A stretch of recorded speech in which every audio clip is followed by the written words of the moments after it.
everyone. Thank you for coming back to my channel, Finding Value.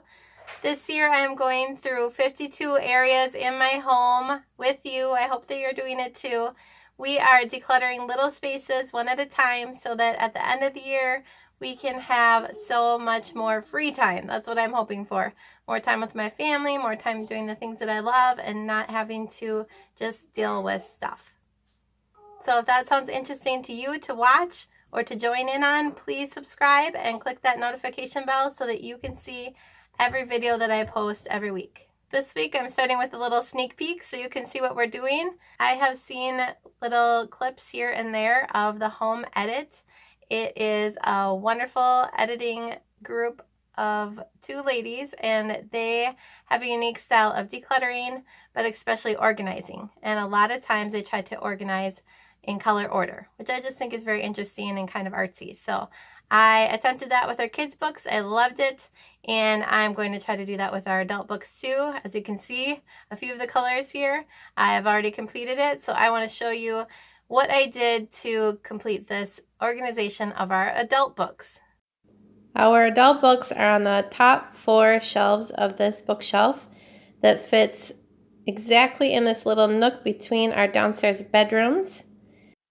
This bottom shelf holds the activity books and coloring books that my daughters use on occasion, along with some stickers and things like that. This shelf is mostly my books. I see a few large books here that were books I referenced when I had tiny babies, so I will be moving those into the baby bins.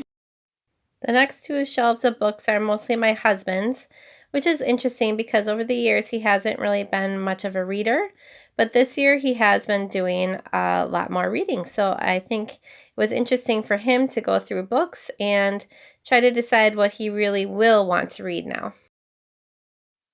I might be too old for this, but this is my shelf with mostly my sticker books, things that I really enjoyed collecting when I was young. I emptied all of the books from the shelf onto our card table in the family room. It looks like so many more when it's spread out like this, but some piles were my husband's to go through, some are mine, and then I kept the kids' items in a different pile to go through each of these and see what we could get rid of. I knew that I had several Bible study books that I had completed over the last couple years that I no longer needed. I don't typically go back and reference these, so they were taking up room on the shelves, but I highly recommend any of these Bible studies to anybody who's looking into studying God's Word a little bit deeper. These were the items that we were okay with donating. My husband only found 4 books that he was willing to part with, which is totally fine. But I do think it's interesting that I love to read, and I am totally okay with getting rid of books when I'm done with them. And my husband really wanted to hold on to them in hopes that he will get to read them. So that's a big difference between us. I'm curious, comment below. Do you like to keep your books once you're done with them, especially if you really liked it? Or are you fine letting go of them because you've already read it and you probably won't read it again, and giving them to a friend or donating them? As you can see, my husband and I have total disagreement on that topic, but that's okay. I decided it was okay to mix up my husband and I's books. We used to keep them on separate shelves, but since we don't really have that many books, I thought it was okay to put them together. So these are both of our books, both of our books, both of our books. Again, both of our books, and one last shelf of both of our books. As you can see, everything's in color order. This bottom shelf, I did decide to keep it just some kid activity books that we used to store down here. I got rid of a lot of them that we were not really using or were basically used up. And I also added this little basket here for some marker type books that don't always lay on the shelf very well because they have a space for a marker. My daughter has 3 or 4 of these. I need to find a couple more and stick them in here, but this will be a really nice addition to the shelf to keep things nice and organized. Even though you already saw the finished product, I'd love to show you the before and afters. So this is the bottom shelf where we had all of our kids' activity books, and we really limited that space.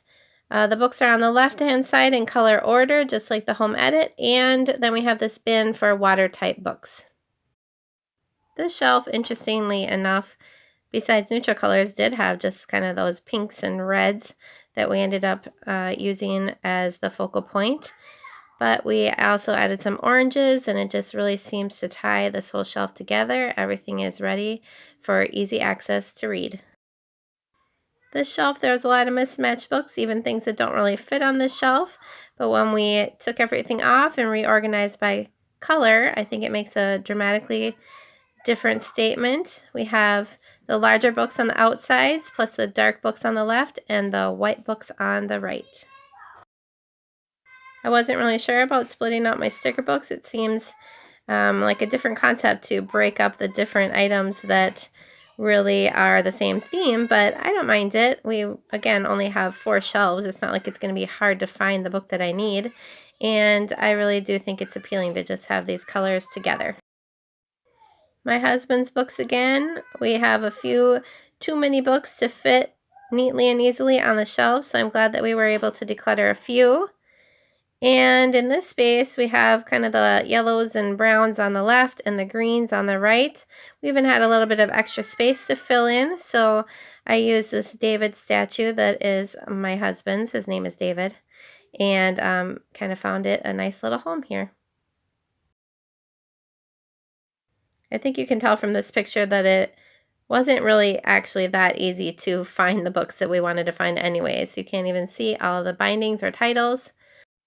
On this blue shelf, I laid down my yearbook, which is turned around for privacy, on the bottom shelf and then fit the other books around it neatly.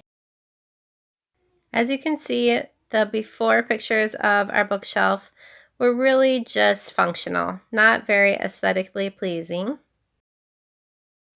With just a little bit of effort put into decluttering and probably the easiest organization style, organizing by color, I think it makes a big difference in the look of our bookshelves. Truthfully, I think that it will be a lot more functional too because we can see every single book that we have now. Truthfully, when you walk into our home, we have a split level home, and if you look down the stairs, this is the first thing that you see. So I'm glad that when people come over now, they will have a little bit more organized thing to look at and something that's kind of interesting. So thank you to the Home Edit for teaching me this organizational style. I think it's really fun. I recommend you do this, and if you can bring your kids into the project, I think they will get a kick out of it. I would love to know, do you think that organizing by color is something that would work for you in your home with your book situation? I think it would be a little bit trickier if you have a ton of books, because obviously it'd be easier to find what you want if they were by category of theme or by alphabetical by author. But in our case, I think it works. And since we just have this little nook that we keep all of our books in, I think that it adds a little bit of creativity to this corner. Have a blessed week, everybody. I'll see you next week with a totally new area of my home that we are going to declutter together. I can't wait.